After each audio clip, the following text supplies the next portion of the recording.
Hare Krishna. We have great fortune today, hearing from His great Brajsundar Prabhu.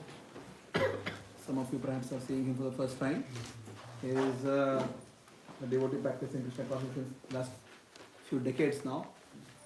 He is the founder of ISKCON Bhagavat Mahavidyalaya in Vrindavan. He travels all around the world, sharing knowledge of Srimad Bhagavatam and impacting people's lives, affecting it, making it better with the help of Srimad Bhagavatam. So whenever there is an opportunity to hear Srimad Bhagavatam, we should take it with full, both hands, totally with both ears going into your heart. Let's be attentive and get this auspicious association. Once he's done singing Jarada Madhava, maybe we can close the door. Now let it be closed. Afterwards we can open it. It's closed. Now it's closed. Yeah. Once he's done singing the Jarada Madhava, then open it. So some ventilation is there. Okay. Yeah. Let's welcome Brajsundar Prabhu by loudly chanting Hare Krishna mantra. Hare Krishna, Hare Krishna, Krishna Krishna, Hare Hare, Hare Ram, Ram Ram, Hare Hare. One more time. Hare Krishna, Krishna Krishna, Hare Hare, Hare Rama, Rama, Hare Hare. Brajsundar Prabhu ki jai. Brajsundar Prabhu ki jai.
Hare Krishna, Krishna Krishna, Hare Hare, Hare Rama, Rama Rama Hare Hare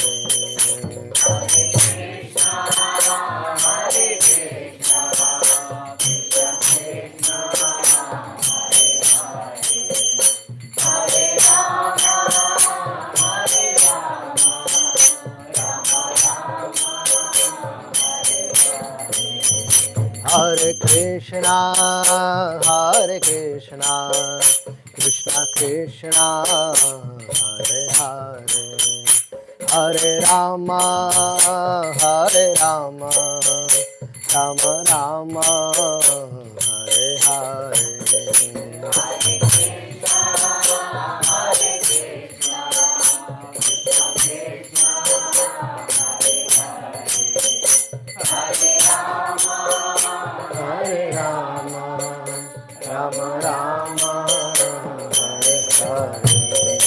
Hare Krishna, Hare Krishna, Krishna Krishna, Hare Hare, Hare Rama, Hare Rama, Rama Rama, Hare Hare.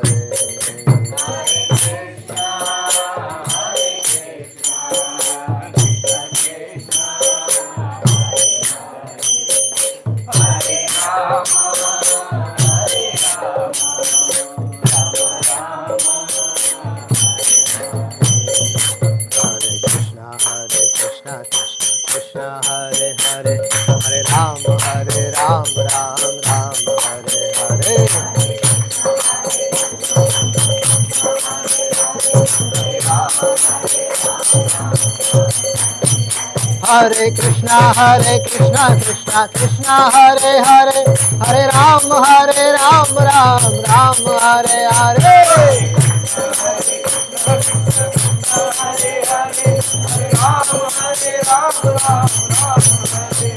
Hare Krishna, Krishna Krishna, Hare Hare, Hare Ram, Ram Ram, Hare Hare.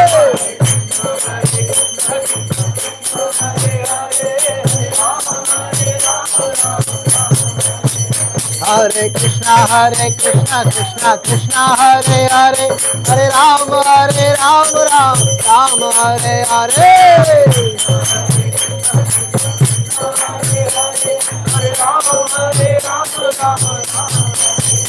Hare Krishna, Krishna Krishna, Hare Hare, Hare Ram, Ram Hare Hare.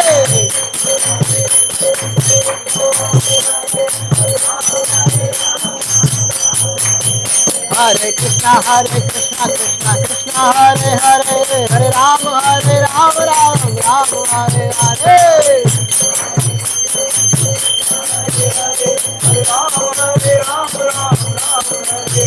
Hare Krishna, Krishna Krishna, Hare Hare, Hare Ram, Ram Hare Hare.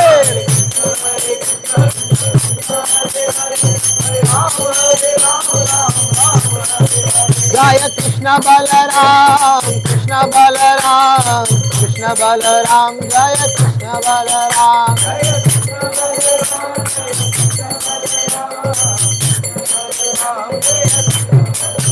Jaya Radhe Shyam, Radhe Shyam, Radhe Shyam, Jaya Radhe Shyam. Radhe Shyam, Radhe Shyam, Radhe Shyam, Jaya Radhe Shyam.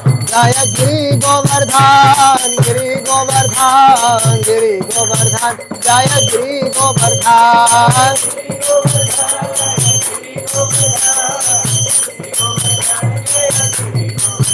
Jaya Vrindavan Dham, Vrindavan Dham, Vrindavan Dham, Jaya Vrindavan Dham.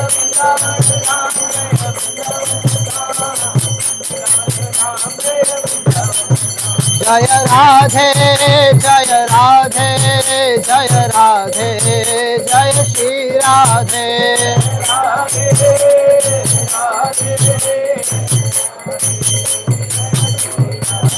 Jaya Radhe, Jaya Radhe, Jaya Radhe, Jaya Shri Radhe.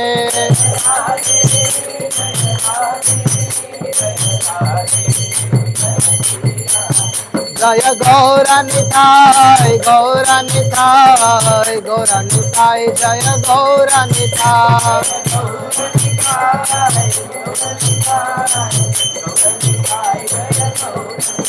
Jaya Jaya Prabhupada, Prabhupada, Prabhupada, Jaya Jaya Prabhupada.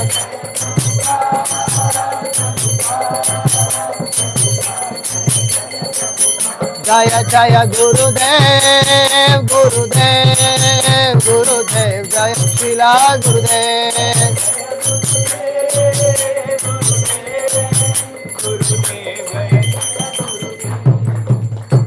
ग्रंथराज Shrimad Bhagavatam की, भक्त समवेत गौर भक्त वृंद की, जगत गुरु श्रील प्रभुपाद जी महाराज की.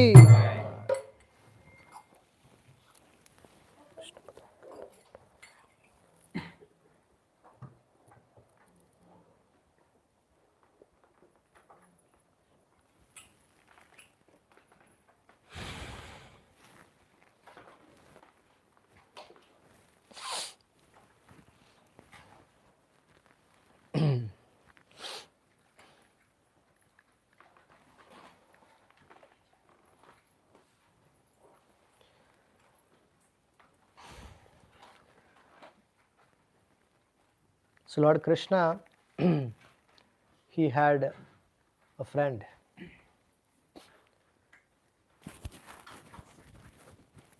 called as Sudama. And Sudama ji was very poverty stricken. Absolutely no money. Zero money. Can they be shifted inside? No noise.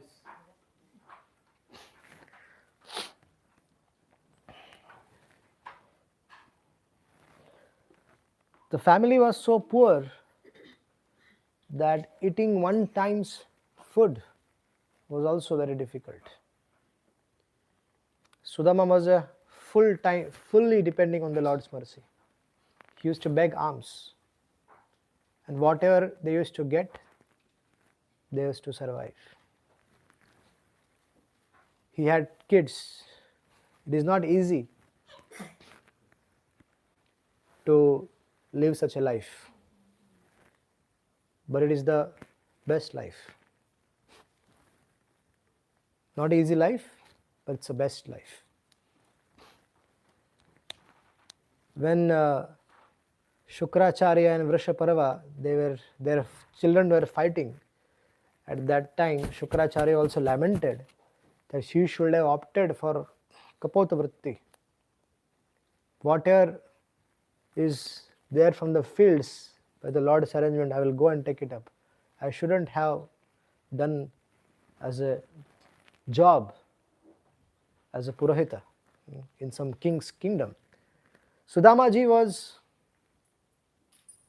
depending on the Lord's mercy, was surviving. But Sudama's situation was very poor. No clothes. Children were suffering. Wife was suffering. Because of Sudama ji, everybody was suffering. Difficult situation. But Sudama had unflinching faith in the Supreme Lord. And it was his prayers that he wanted to stay like this. It was his prayer that he wanted to stay like this. Why? Because he said, if opulence come to me, I may get distracted from the path of devotional service. And if that is going to happen, it is better to stay like this. So he used to pray in his heart, my dear Lord, please keep me just like this. So in this poverty-stricken condition, I am able to remember you more. He was an unalloyed devotee of the Lord, had no material desires. His wife was also equally. His wife was also equally qualified. His wife also had no desires within her heart. other than serving the husband. Sudāmā had no desires. He was rendering selfless service. His wife also was equal. No desires. She was just selflessly serving her husband.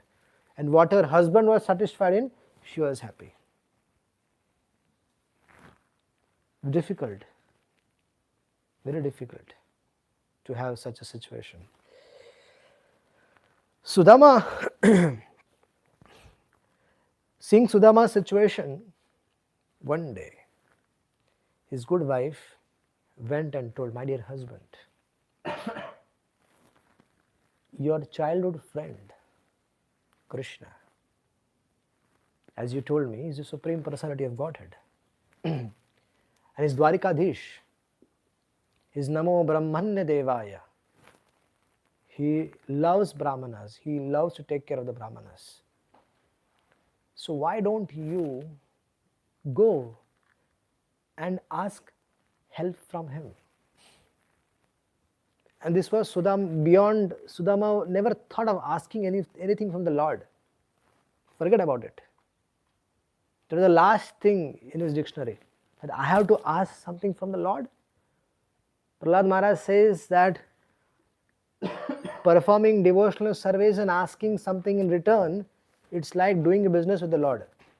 That I am doing devotional service to you, okay, I want this, I want this, I want this. Business, right? When you go to Loi Bazaar, how many of you have been to Loi Bazaar? When you go to Loi Bazaar, they welcome you. Prabhu ji, Hare Krishna, aajao, come in, come in. Loi Bazaar is in Vrindavan. If you don't know, Loi Bazaar is in Vrindavan. And from there, all the devotional supplies which you see anywhere in the world, it's coming from Loi Bazaar. National Stock Exchange भी fail है आपके सामने. So Loi Bazaar, everybody is, they will, as soon as they will see you, they will welcome you. Prabhu ji, come! And they will give you water, they will give you everything. So what does that mean? Do they love you? No. They don't love you. They just want that you should get some business. They just want that you should buy something from them. So Prahlad Maharaj is saying, when the Lord asked something from, Lord said, ask some boon from me. Prahlad Maharaj, Prahlad, ask some boon from me. The Lord is saying, the Prahlad is saying, my dear Lord, I am not a businessman. I am not performing any devotional service so that I want something from you. I am very satisfied by simply glorifying your name, fame, pastimes. I am very satisfied and happy in that, content in that. Devotees are content. It's very, devotees should be content, should be satisfied in rendering devotional service to the Lord. That satisfaction is when devotee is satisfied by rendering devotional service to the Lord, that happiness which derives from the devotional service is beyond comprehension. That happiness is beyond comprehension. That satisfaction is beyond comprehension. Just by rendering unalloyed devotional service to the Lord. So Sudama ji was like that. He had no desires. His wife was also like that, no desires. But she had a desire. She was selfless, but she had a desire that my husband should not be in this situation. She didn't ask anything for herself. She was selfless, but she wanted that her husband should be in comfortable position. This is not a situation for a woman when she sees her husband in a very poverty-stricken condition. She feels very bad. So she was insisting, she was pushing Sudama ji, please go to Dwarka, please go to Dwarka. Go. And finally Sudama thought, yeah, if I go to Dwarka, I am definitely not going to ask anything. But at least I will get the darshan of my Lord. And isn't that beneficial for me? he said to himself, and he said, yes, my wife is pushing me so that I can go and take darshan of my Lord. So he agreed. Sudama ji agreed. But then Sudama thought, will I have to go empty-handed? You should never go to a sadhu, never go to temple empty-handed. You should always take something from the Lord. Sudama was saying, what do I have? He looked at in the house, nothing was there. Absolute nothing. Zero. Zero balance. And he was surviving on that.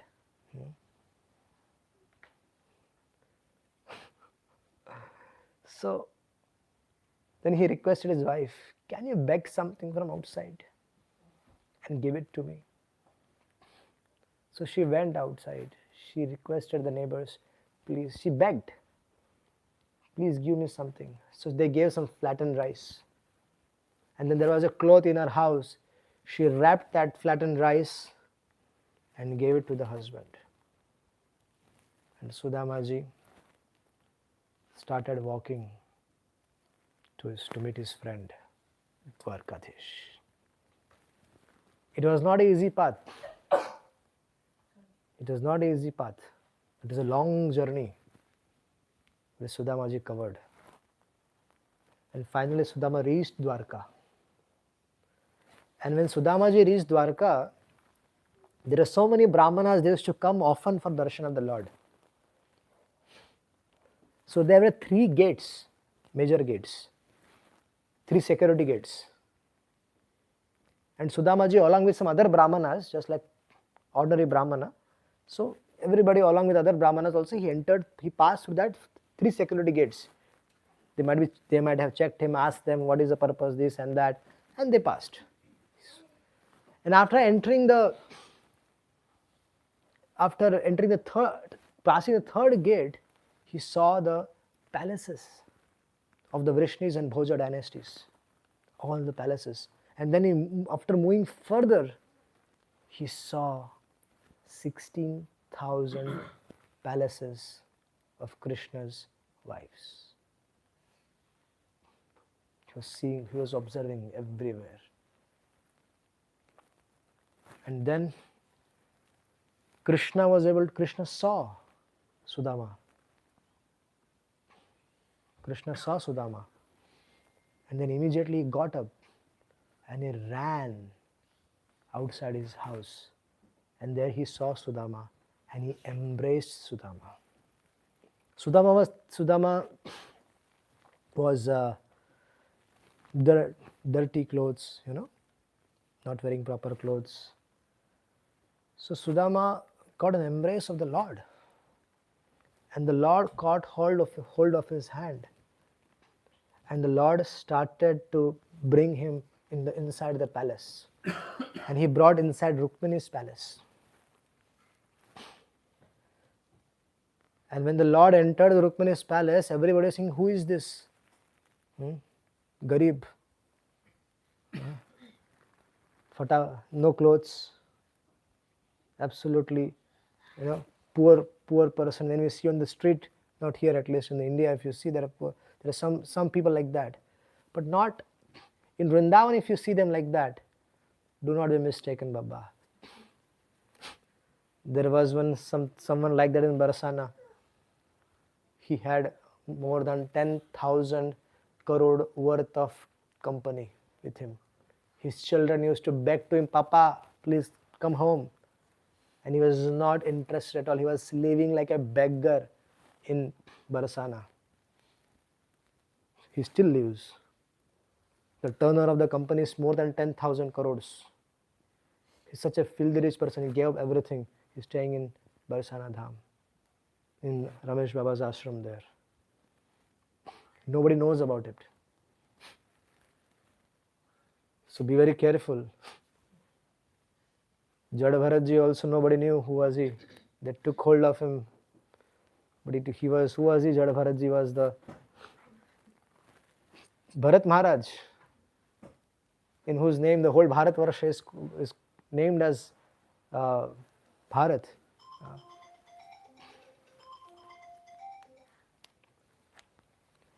So Lord Krishna put him on his own seat. And Lord Krishna sat down and started washing his lotus feet. And while Lord was seeing Sudama's lotus feet, there are so many, thorns pierced inside Sudama's lotus feet. And Lord Krishna was removing them with his hands. He was removing those hands, and Lord Krishna was crying.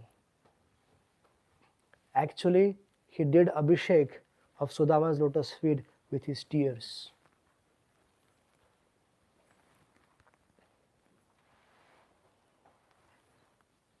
Then all the 16,000 wives came there in that same palace. Rukmini was the goddess of fortune, was fanning Sudama. Just imagine the situation. 16,000 goddess of fortunes were fanning, doing some service of other to Sudama. Lord Krishna was sitting down.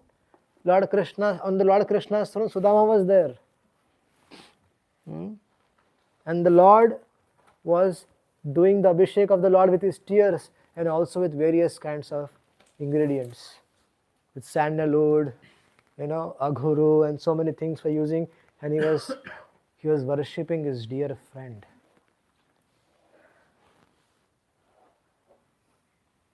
Who will not like to worship? Who will not like to perform devotional service to that Lord? There was once there was a discussion amongst the rishis that who is the Supreme Lord. In the 10th canto of Bhagavatam, this episode is there. Who is the Supreme Lord? So all the rishis, they gave authority to Bhrigu Muni, that Bhriguji, you please go and find out for us who is the Supreme Lord. Is Brahma, is Mahavishnu, or is it Lord Shiva? Who is supreme? The Bhrigu got the authority. And Bhriguji decided to go. Bhriguji, he decided to go. He went to Brahmaji. Usually whenever Bhrigu Muni goes to Brahma's abode, Bhrigu Muni first offers his respectful obeisances. It is culture, offering obeisances. And Bhrigu Muni and Brahma used to welcome him. Today he decided that today he was coming as a principal to test everybody. So he refused, he did not offer pranams to Brahmaji. And then Brahmaji's face turned red.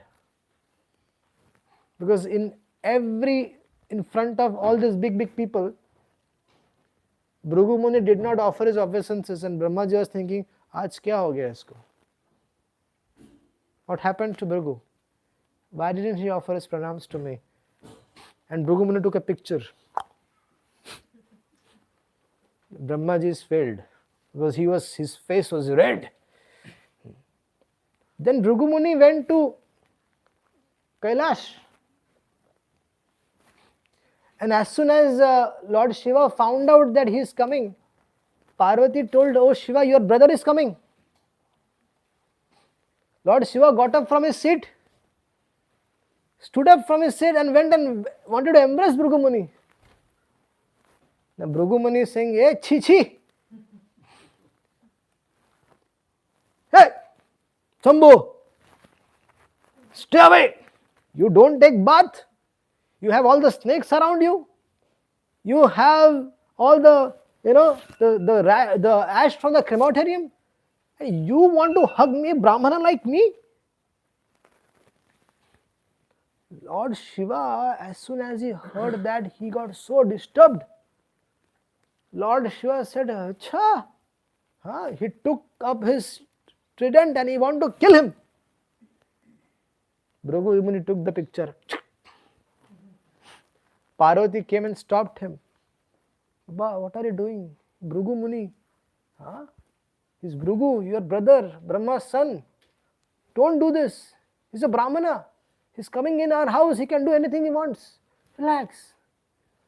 But Bhrigu Muni got the picture. Brahma failed, Mahadev failed. Now he went to Mahavishnu. Now the exam was becoming more and tougher. He went to Vaikuntha Loka. He said, "Hey, Mahavishnu, you're always sleeping. Shirodakshai, Karunadakshai, Garbhodakshai, Shai, you're always sleeping, man." He went and kicked him on his chest. Very hard chest. He kicked. Say, "You nonsense. You're always sleeping." The Lord got up. The Lord got up from his seat and said, "Oh Bhrigu Muni, I am very sorry that I did not recognize that you are coming." The Lord Vishnu, Lord Mahavishnu sat down. He got down from the bed of Anandashesh. He made Bhrigu Muni sit on the bed of Anandashesh. And he started worshipping. Who? Lord started worshipping Bhrigu Muni's lotus feet. And he was crying that, "My dear Bhrigu Muni, my chest is very hard. Your feet are like lotus, it may have hurt you."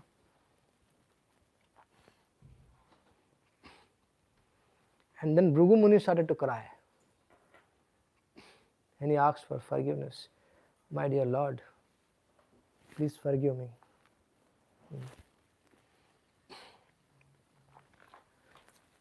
So here Lord Krishna is sitting at the lotus feet of Sudama and is worshipping him like one worships Krishna. And then when Sudama was doing that, Lord caught hold of his, after worshipping, gorgeously worshipping him, the Lord caught hold of his hand and started inquiring about his married life. The Lord said, "Sudama, after you left from the Gurukul, what did you do? Your childhood friend, when you meet your childhood friend, first thing what you will ask, did you get married or no? That's the first question. Rest, everything comes later on.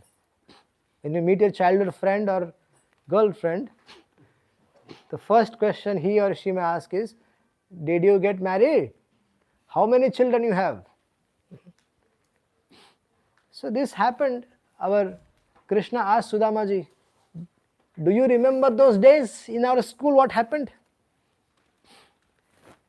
We had some fun time together." And the Sudama said, "Yes, you were very perfect. In 64 days you learned 64 arts. I used to struggle, but you learned so many things in such a short span of time." And then the Lord told, do you remember that day in the forest?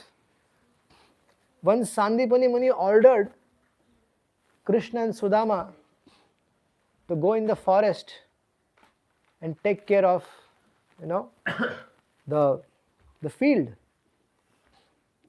So Krishna and Sudama, they both went and they were guarding the field. But then there was a heavy storm, there was an intense storm. And because of the storm, the whole area was flooded. And Sudama and Krishna tried their best to protect the field from being flooded. So Krishna and Sudama were guarding that field to the best of their capacity. And the whole night passed by, and Krishna and Balram were shivering. They were suffering, but they did not give up.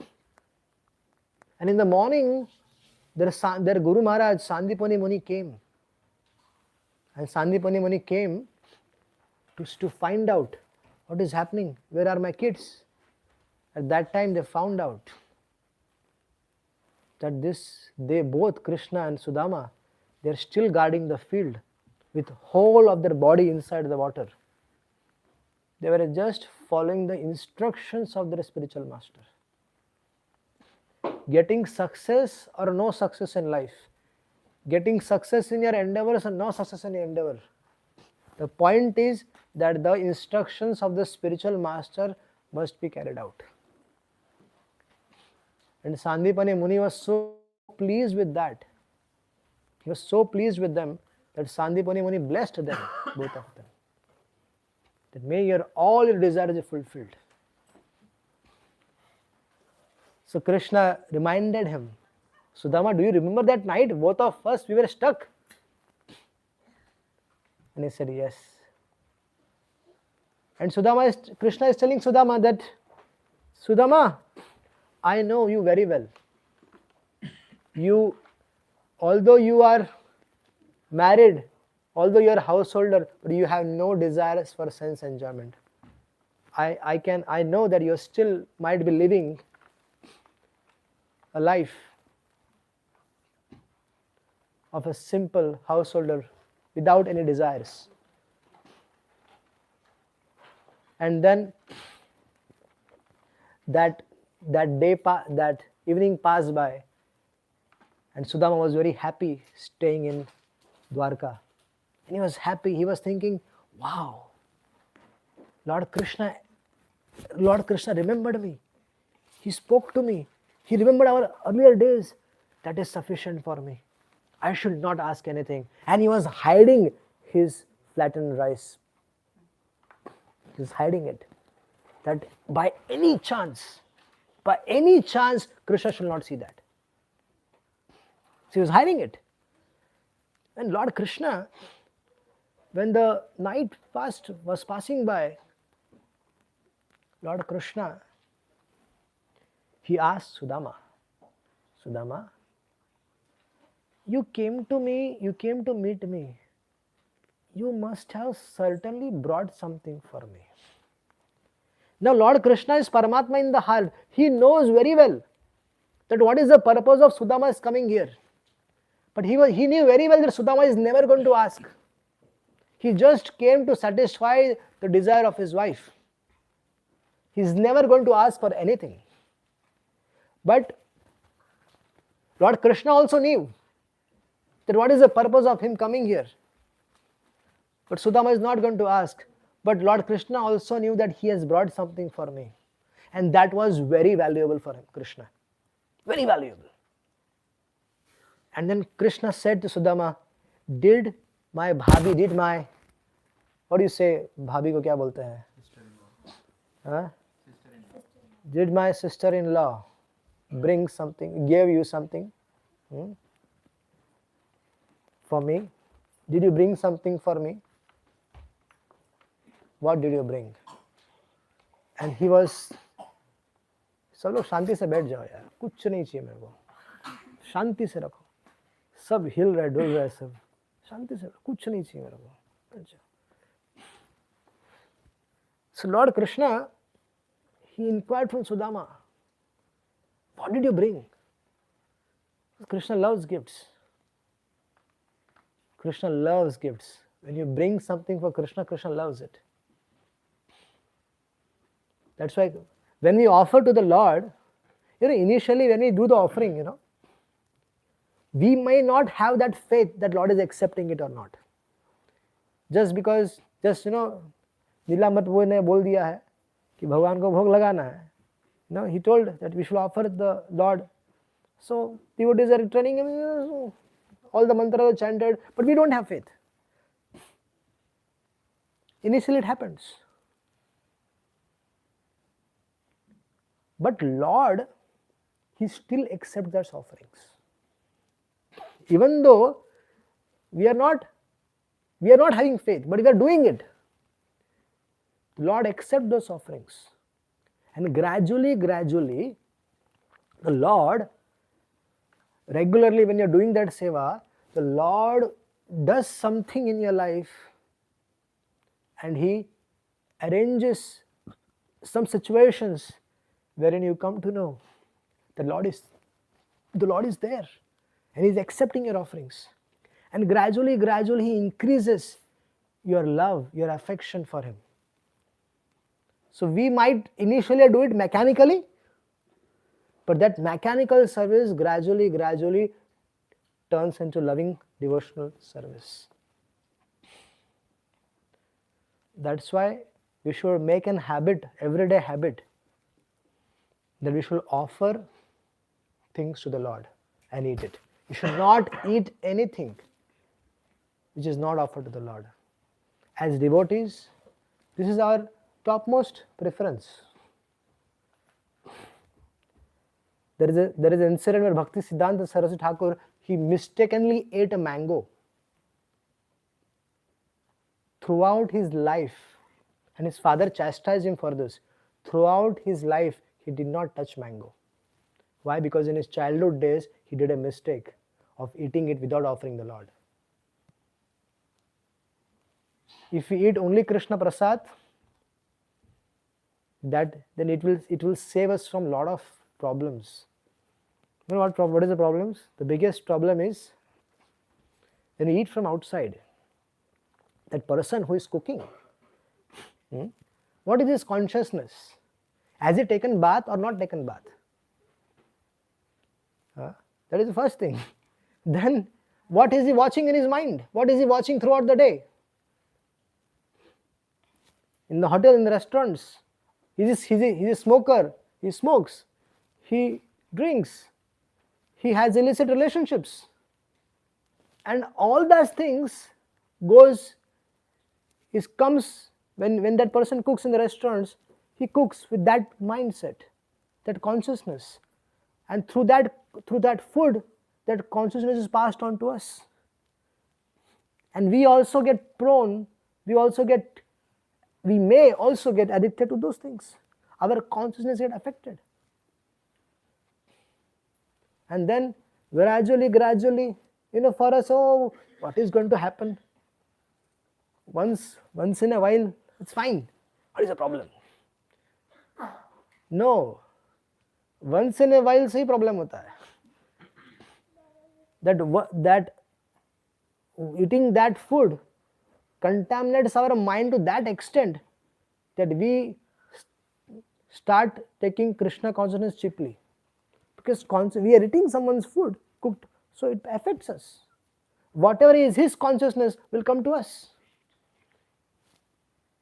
If he is watching some dirty movies, that consciousness will come to us. If he is an angry person, we will also become angry. If he is smoking, then he is smoking, he is drinking, those all consciousness is passed by and it also affects us. And then we also get affected by this. It's very important thing, food. Best is cook in the house, and if you want to eat change of food, go to some other devotee's house. Tell them that we want to come to your house today. Change of food.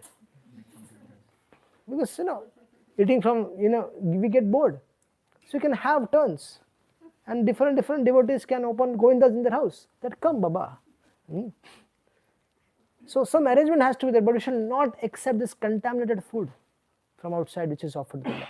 Because there is no, how can we offer that to the Lord?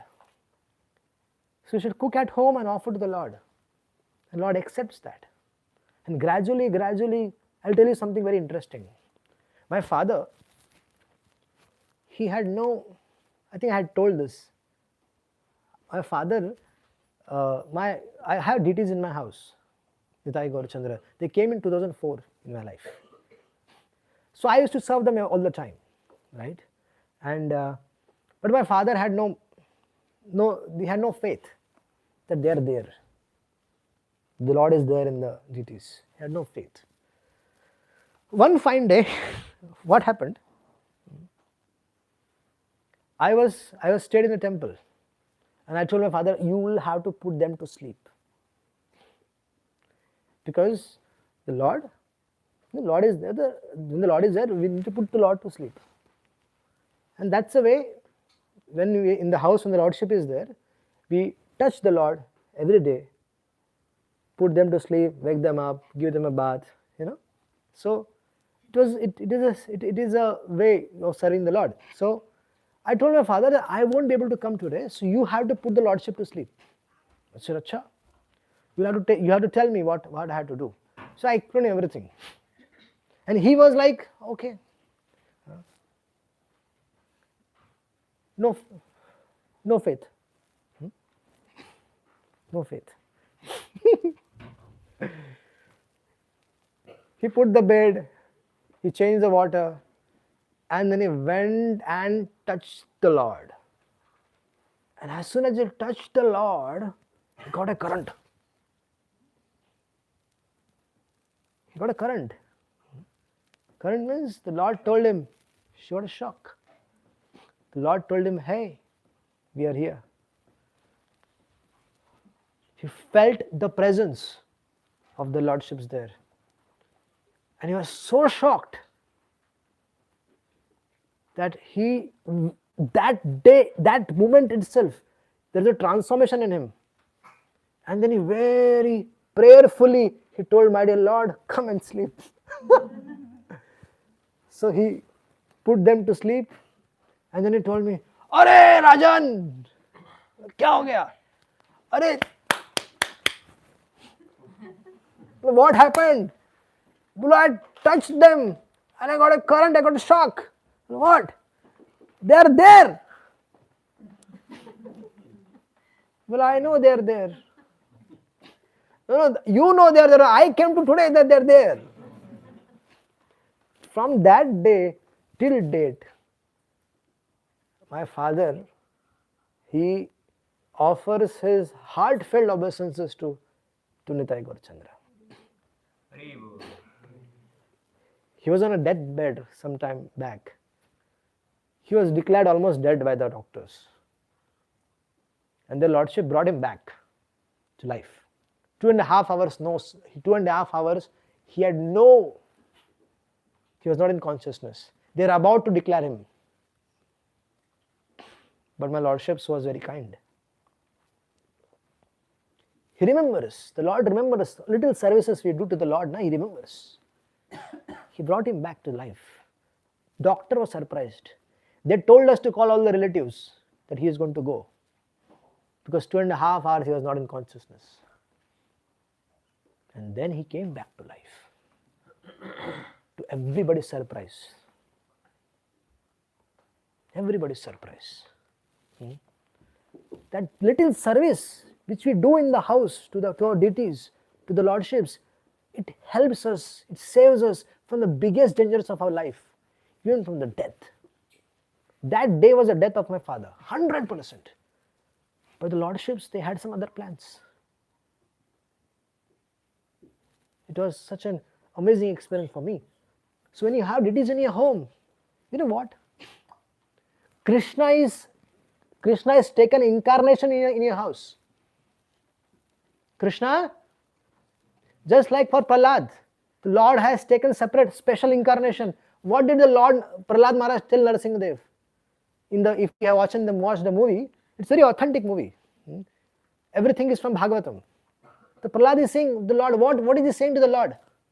For one devotee, I have heard you take incarnations, but for one devotee, for me, explicitly, just to save me, you took incarnation. I haven't heard of.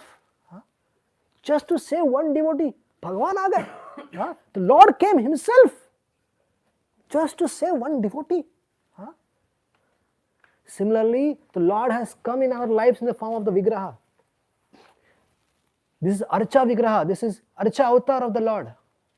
They have come here in our families also, in the house also. When they are there, it is Archa Vigraha, Archa Avatar. And just like Pandavas, they used to have this loving bonding with Krishna, right? So, the Lord considers the family members as his own.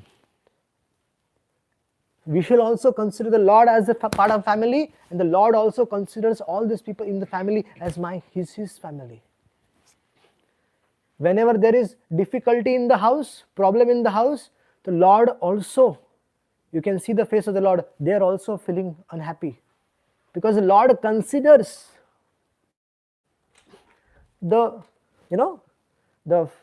family as his own. Just like Krishna considered Pandavas as his own, right? Lord Krishna considered Pandavas as his own. Similarly, the Lord, when there is a house, when the devotees are serving, when the devotees are serving the Lordships, the Lord considers them as his own. And this training is going on.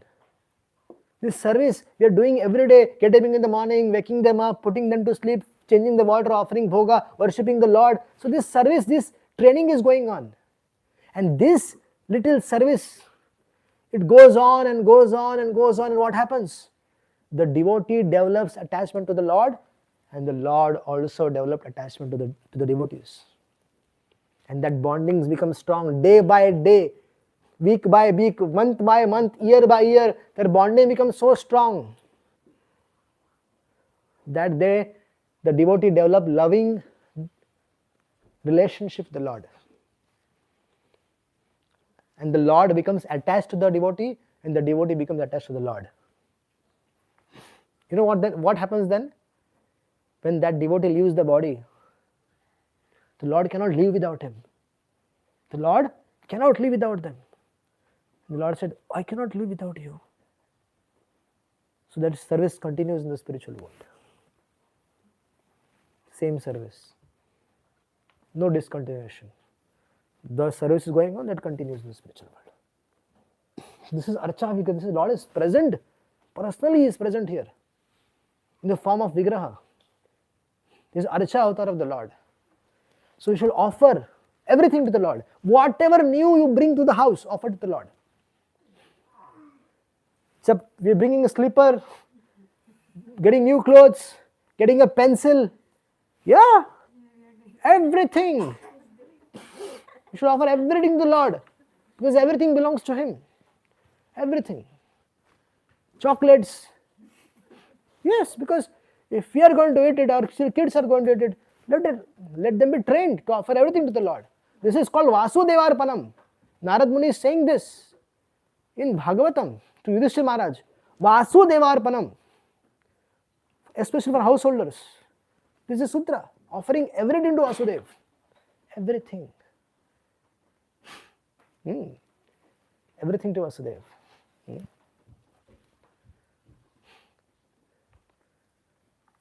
So Sudama brought some offering. We're talking about the offering, right? Sudama, we are in Dwarka. You are in Amsterdam or in Dwarka? How many of them are in Dwarka? With me.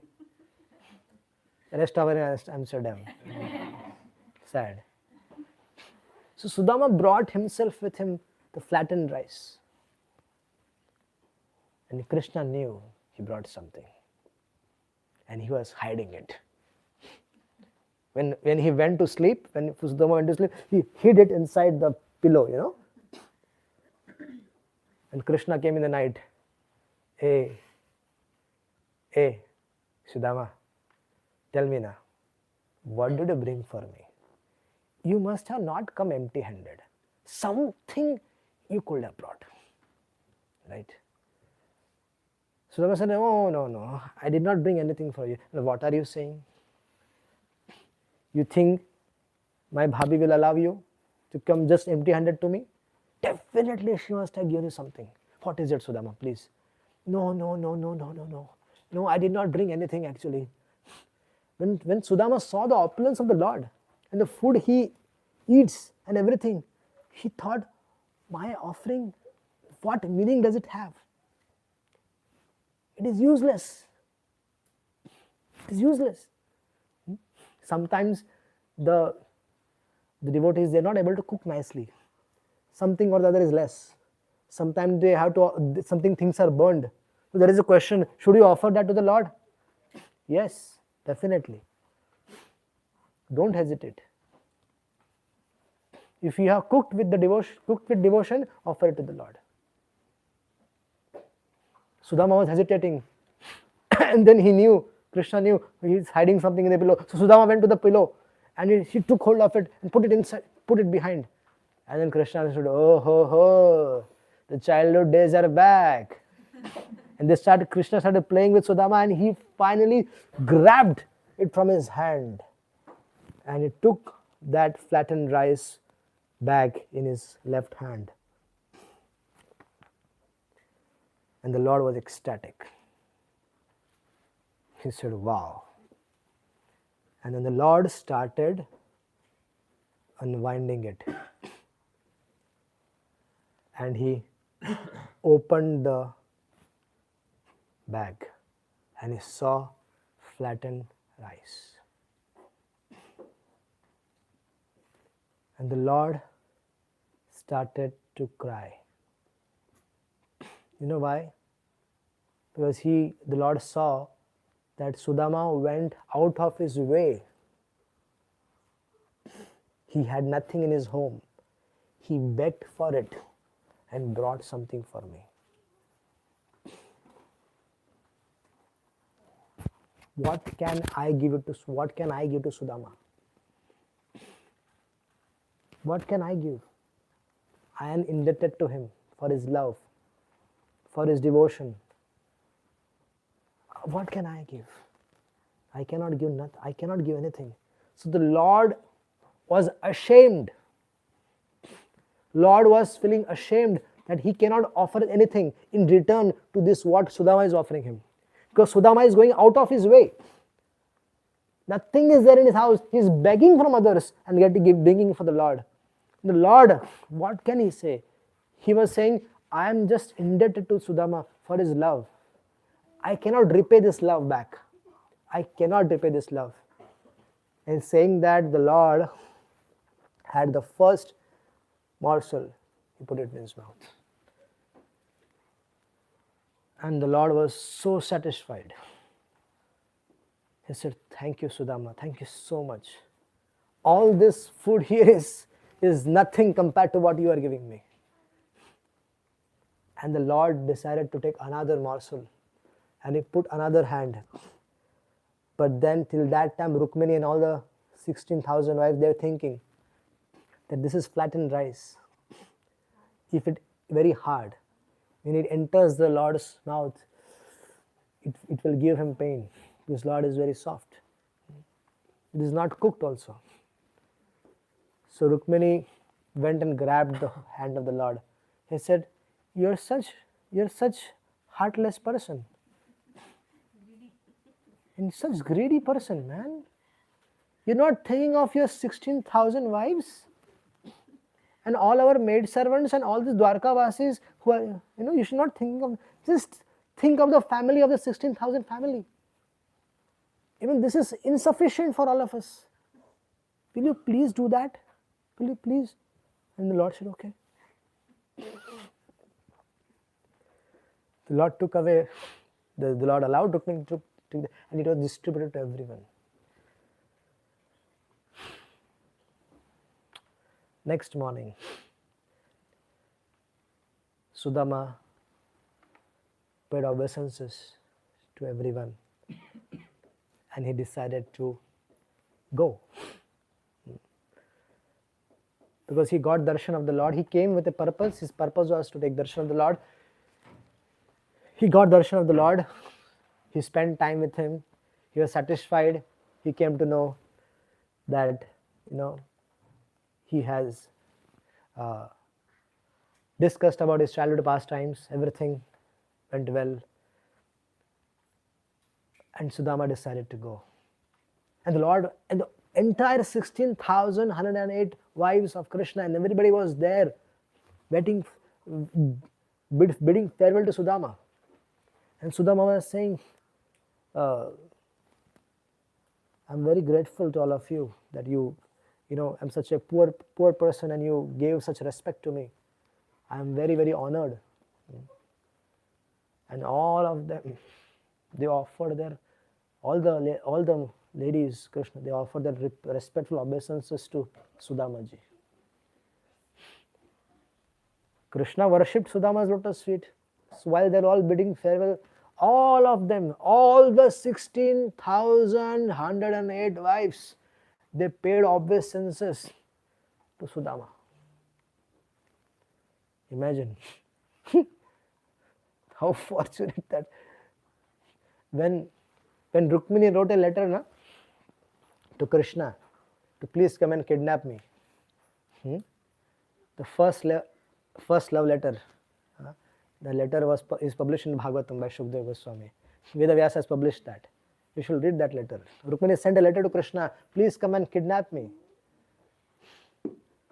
So she sent a Brahmana with that letter to Krishna, because Rukmini's marriage was day after. And on the day of marriage, Rukmini got no symptoms of Krishna, no symptoms of Brahmana. So she decided now that if this is the situation, then I'll quit my body, but I will not get married to Shishupal. So Rukmini was just thinking of committing suicide. And at that time, the left eye, left hand, left leg, they started shivering, quivering. And that was an auspicious sign. For the ladies, it's the left side, for the Prabhus, it's the right side. And as soon as that happened, she saw the Brahmana, and the Brahmana smiled.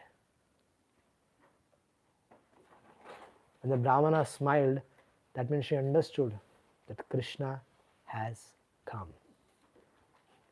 And Rukmini wanted to give something to that Brahmana, because he saved her life, and he brought the Lord of her life to Kaundinyapur from Dwarka.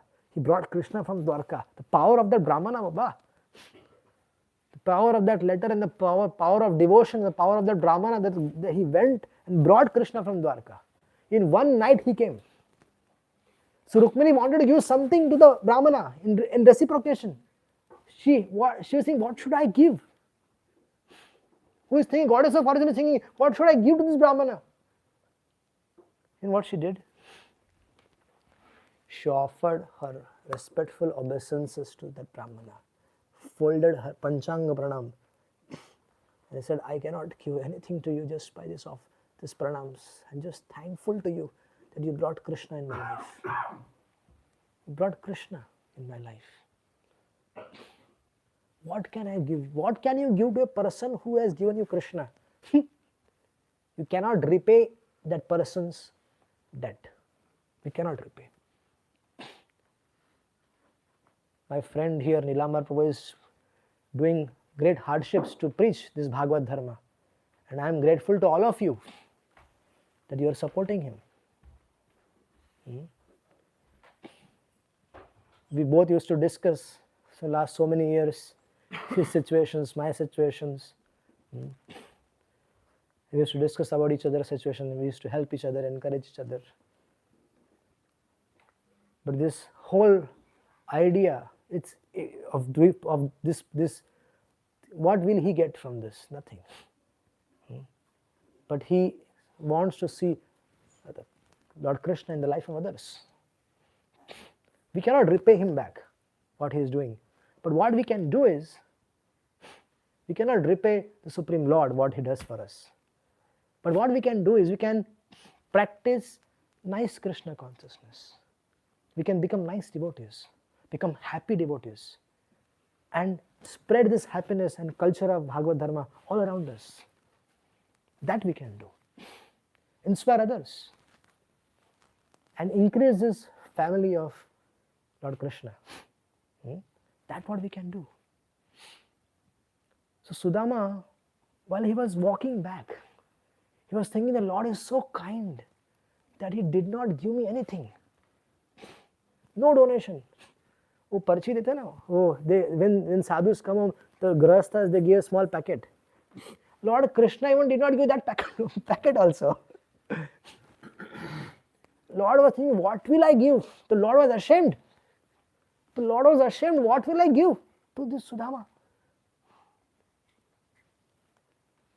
So Sudama, he was walking back and said, the Lord is so caring, so protective for my devotion, that because he thinks that I will become bewildered by this Maya, he did not give me any opulence. So nice for me. I can just continue the life I was. But when Sudama entered his own village, that was no more a village. That was Dwarka part 2.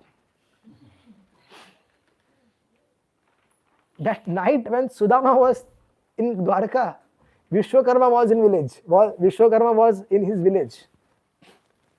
And while Sudama was there, Lord Krishna sent Vishwakarma to Sudama's village and told, please, Vishwakarma, you build this Dwarka. You have to make something absolute similar for my friend Sudama. I cannot see him in that situation anymore. I don't want to see him in that situation anymore. I want him, he brought something, he went out of his way. And he brought flattened rice for me, he begged. I am just doing things within my limits. Please make a Dwarka for him also. People say, no, Lord doesn't give. Baba, Lord gives. जब देने पे आ जाएंगे तो ऐसा देते हैं ना फिर ले नहीं पाओगे. Dhruv Maharaj, what Dhruv Maharaj got? What he got? Dhruv Maharaj, position which is superior to Brahma. Prahlad Maharaj, very opulent. Lord takes away, but when he gives sufficient. It is sufficient. I guarantee you one thing. There will be no desires in your heart left incomplete or unsatisfied. I guarantee you, I can take a vow on Srimad Bhagavatam that if you take to this Krishna consciousness seriously, all your desire, may it be material desires, spiritual desires, all your desires will be guaranteed will be fulfilled by the Lord. He will take his own time. He will do it in his own sweet way. But if you have developed a desire, he will fulfill it. Guaranteed. I can vouch on this. And you will feel satisfied in your heart. And if I ask myself, Brajsundar Das, is there anything you want in this life and you have not gotten? I cannot say that. I am fully satisfied with what I have. Fully satisfied. I'm like a beggar. I don't also no money, but I travel globally. I don't know how. I'll tell you one thing. My wife and I have a separate bank accounts. I mean, she manages the house and I manage myself and my projects. So I had to go to South America. There was an invitation. And I made up my mind I had to go. The date program was fixed, schedule was fixed, everything was fixed. There was one thing problem, there was no money for buying the ticket. Visa was also done. Everything was done. Ticket, no money. And my wife came to me and said, I want to see how you go to South America. How will you go to South America? Where is the ticket? Where is the money? Because we have an agreement, I will not trouble you, you don't trouble me. But she watches this fun. She might be watching this also.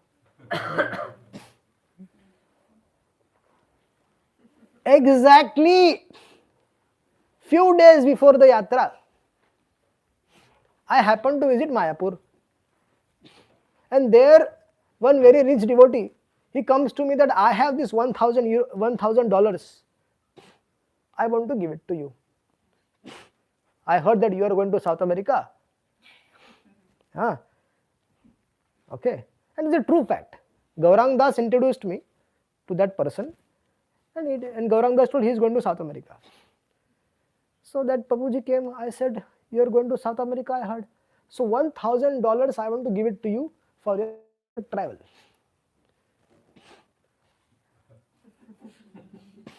And then I got the money.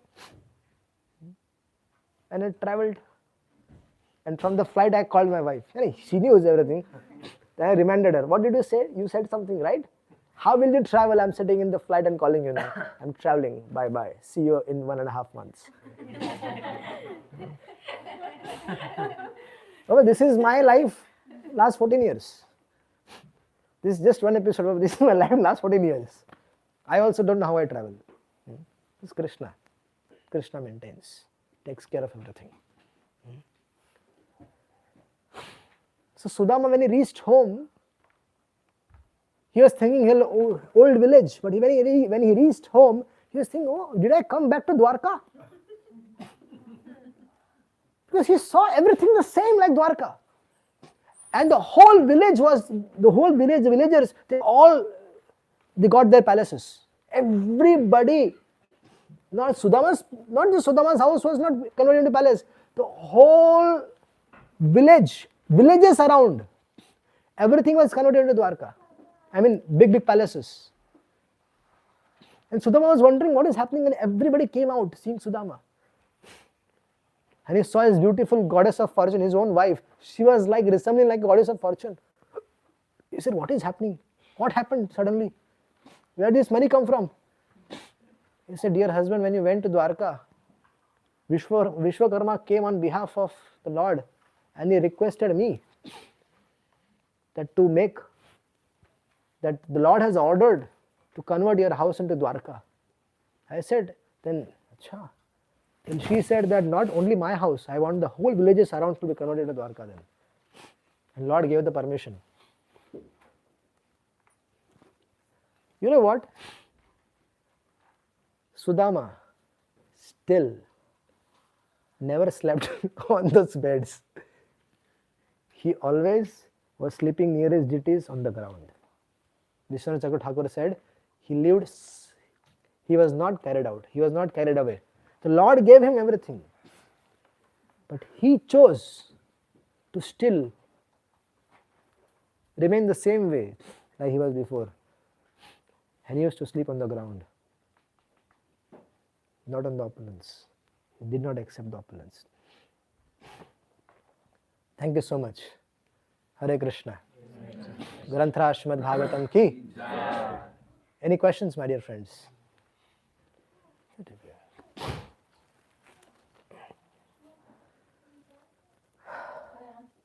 Please.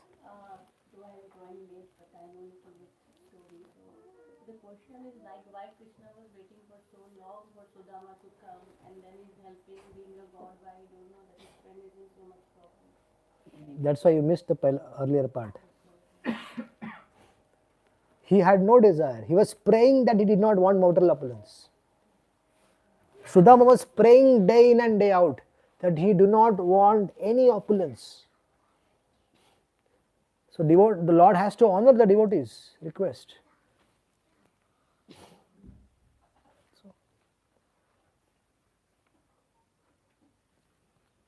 Any other questions? When there are no questions, there is only two conclusions. Either understood everything or understood nothing. Yes, my dear Prabhu. Yeah, I have a question which is not related to this class. Okay. Okay. I was reading second chapter of the first canto. Second chapter of the first canto? Yes. Okay. And in there, Srila Prabhupada is one purport explaining that there's no difference between the book Bhagavatam and the person Bhagavatam. Yeah. So if you take this eighth verse of the Gopashtakam. Eighth verse. Yes. Hmm.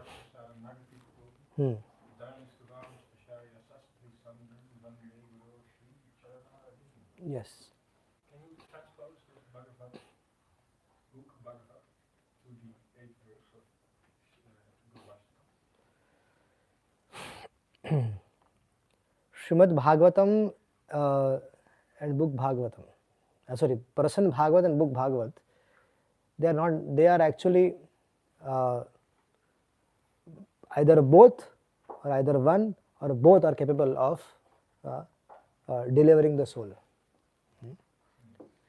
Srimad Bhagavatam is also potent in itself because it is Lord Krishna himself, and the person Bhagavat also is potent in itself.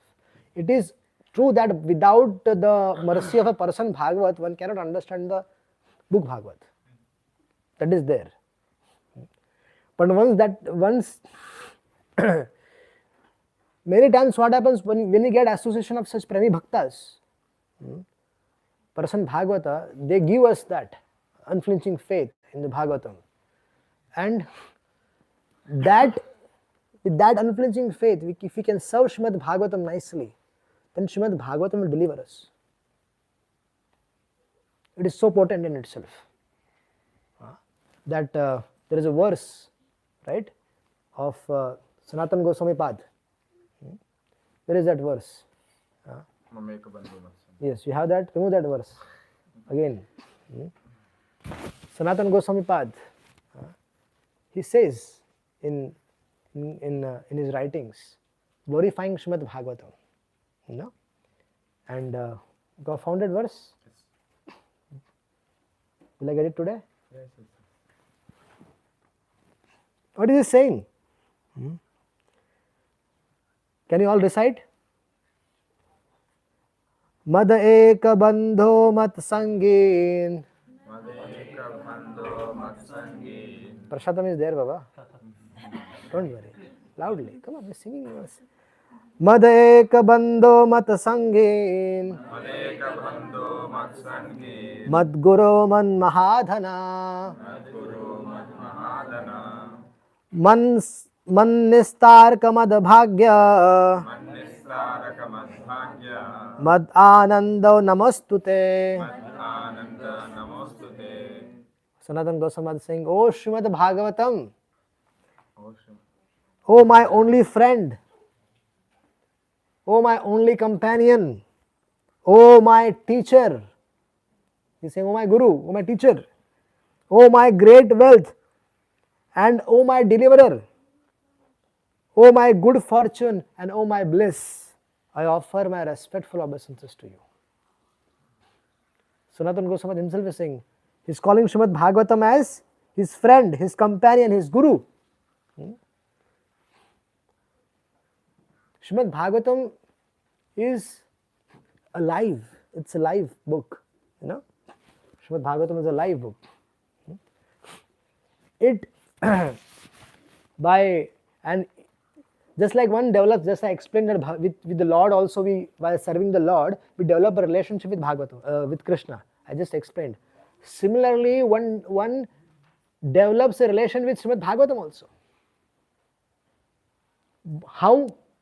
By serving, by hearing about by hearing Srimad Bhagavatam, by studying it sincerely, and by speaking about it. When one person renders this service, a devotee renders this service to Srimad Bhagavatam, gradually what happens? The devotee develops a relationship with Srimad Bhagavatam. Just like I explained that the devotee develops a relationship with Bhagavan, Bhagavan develops a relationship with the devotee, same happens with Srimad Bhagavatam. One develops a relationship with Bhagavatam,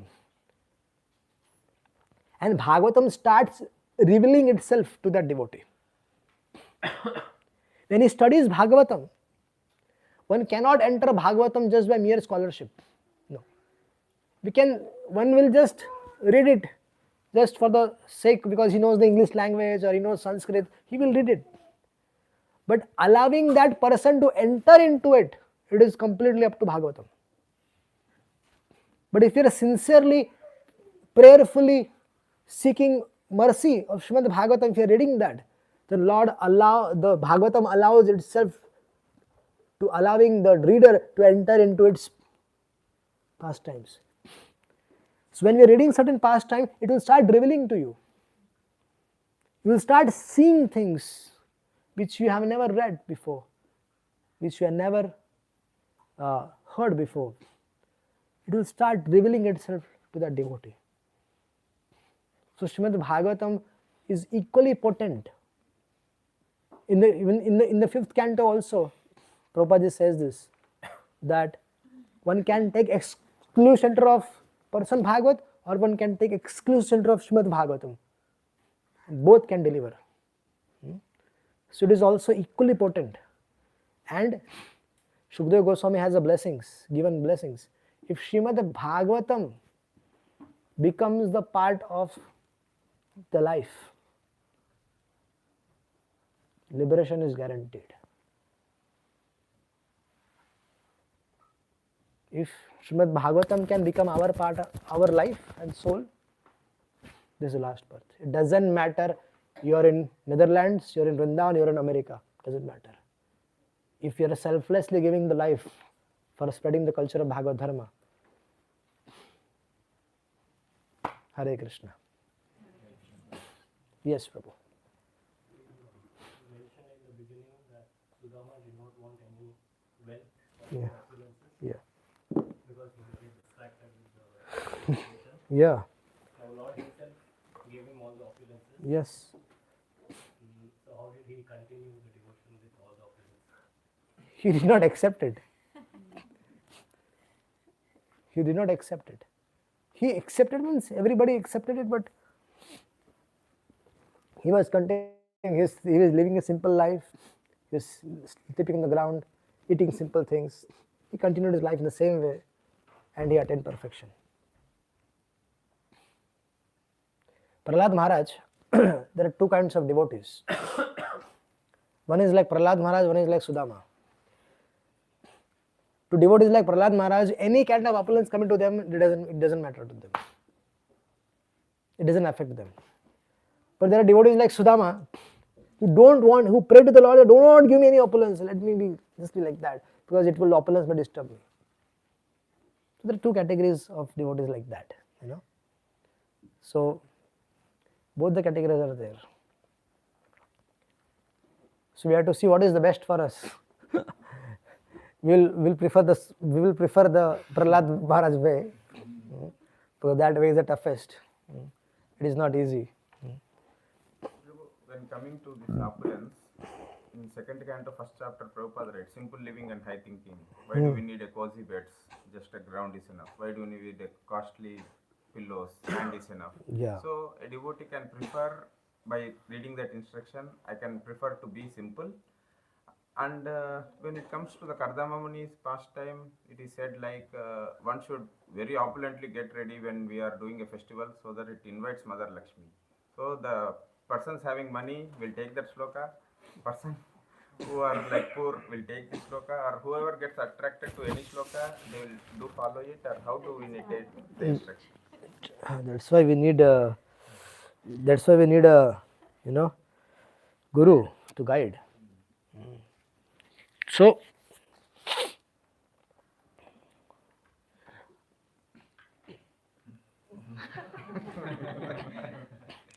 what was your first question? I forgot. Prabhupada said like Simple living. Simple living and high thinking. Okay. Which one should I take is the question. Okay.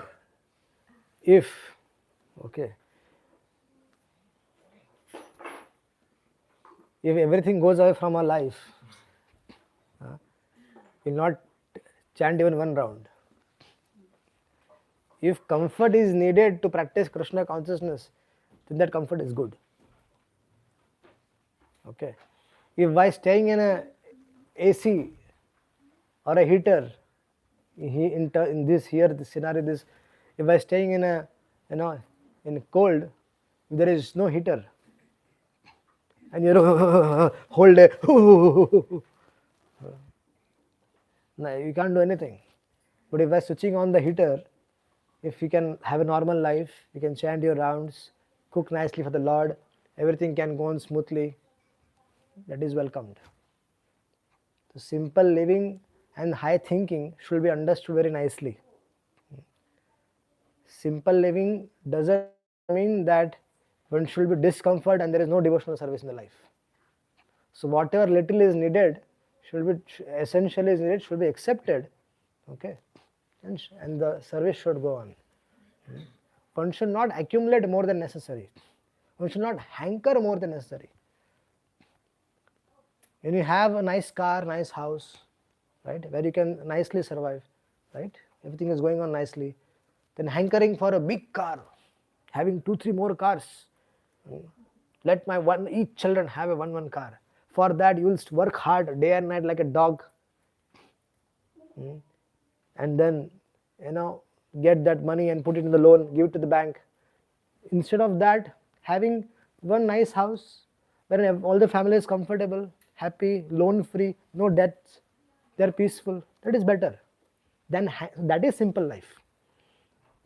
As basic essentials which are needed to survive, to live a comfortable life, that's fine. That's simple life. That comes from simple life. Okay, we should understand. That is simple life. Going for more, we have everything. But still hankering for big things, having, I want a big apartment. I want to show everybody. That is not. That is ulta, vice versa. So whatever if in Vrindavan, if there are some devotees, for them it doesn't matter whether there is AC or there or not there. They're so absorbed in the Lord's devotional service. But there are some they cannot do. They need an AC. So they use air conditioner and they practice Krishna consciousness. That's fine, acceptable. Going and hankering more than necessary, that is not good. Any other questions? I have one. Let's suppose the one which you are saying. So everything is given by the God. So let's suppose if someone have one house, second house he made. So we treat it as God gave this house. So how we it's a opulence in the devotional path, or it's like God is still giving the opportunity to make more house, money and everything. If you are a devotee, then Lord will give you only what is essential for you. You try it. But only what is good for you, essential for you, only He will give you that much. So, but always remember that whatever is essential for you, the Lord will maintain. This whole universe is created by the Lord. Sun, the moon, the planet Earth, everything, all the arrangements is Lord's arrangement. The government sent us the bill for the water. The government sends the bill for the electricity we use. The Lord has never sent a bill for the using my sun, Baba. You're using my sun, moon, you're using Mother Earth for produce. This is the bill. Never. Everything belongs to God. And if you, best prayer is that, my dear Lord, you know what is best for me. I surrender to you. That please do what is best for me. I have full faith in you, I have trust in you. Just do what is best for me. That is the best prayers. And He will accordingly do it. Every day we shall go and tell the Lord, my dear Lord, I surrender myself to you completely. I'm yours and you are mine. I do not want any other things. Hi, glad to see you. Wow. Any other questions? Any other questions? You know everything. How can you have questions? Just joking. Just joking. I have to also pretend. No, usually it is said in Shastra like we should not go uninvited to anyone's house. So how do we justify Sudāmā ji is going to Krishna's? Sudama. Baba, I understand, but it's good for everyone. Baba, Lord Krishna is Namo Brahmanya Devaya Go Brahmanitaya cha. The Lord worships Brahmanas every day. So for a Brahmana coming to Lord Krishna's house was always welcomed. No Brahmanas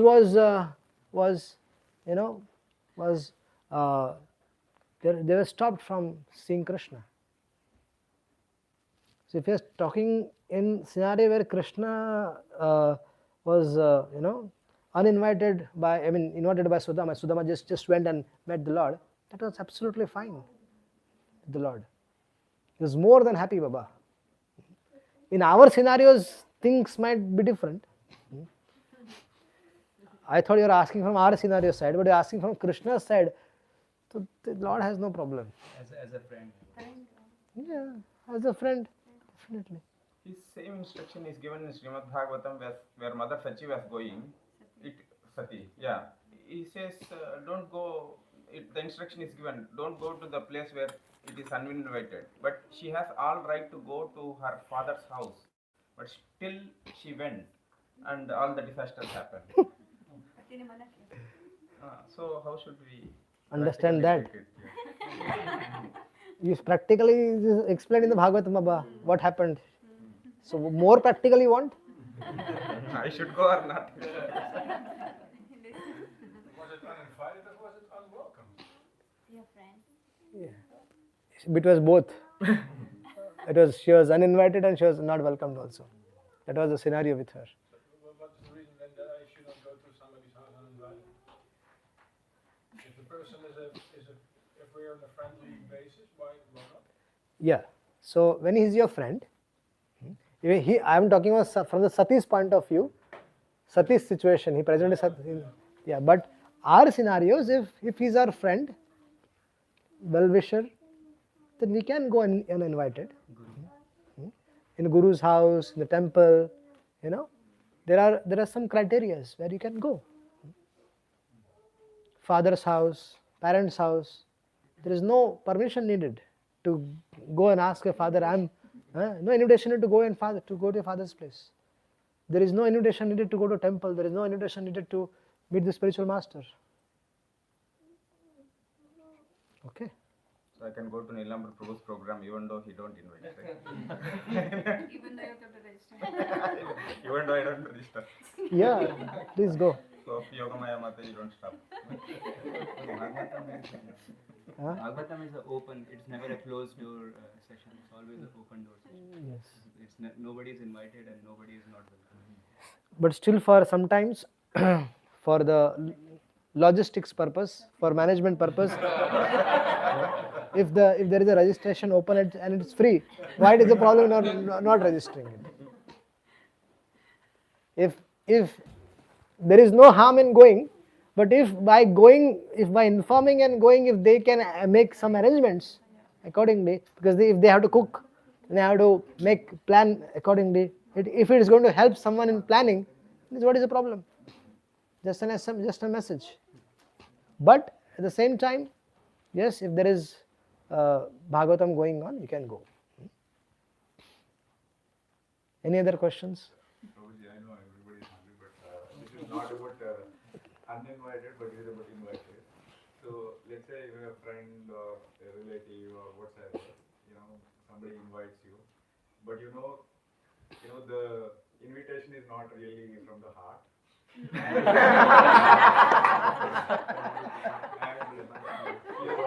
Even if you go, you are not welcome. Okay, so you are invited.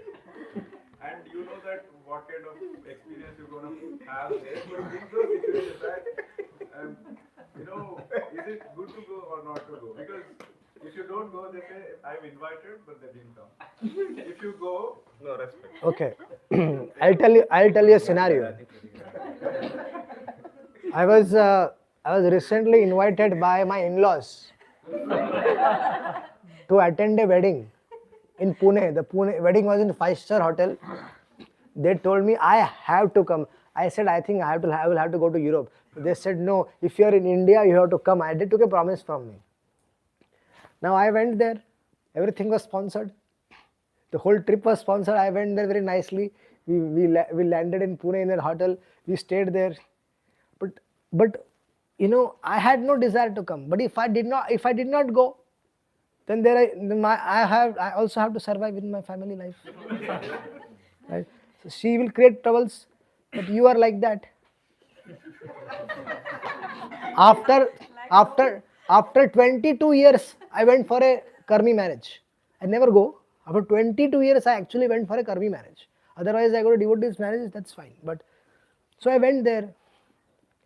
And by Lord's arrangement, all my classes were scheduled very nicely. In that respective days where I was there, my classes were scheduled very nicely. Two classes I was giving.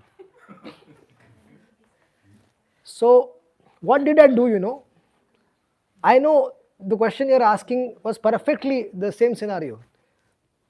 And so I went For every event I went for 5 minutes, took pictures and came back. Every event I was there. And the main marriage event, I had my class.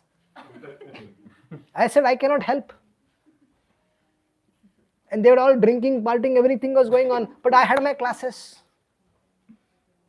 So what to do? So I had to give my class, and my wife, everybody was, where is your husband?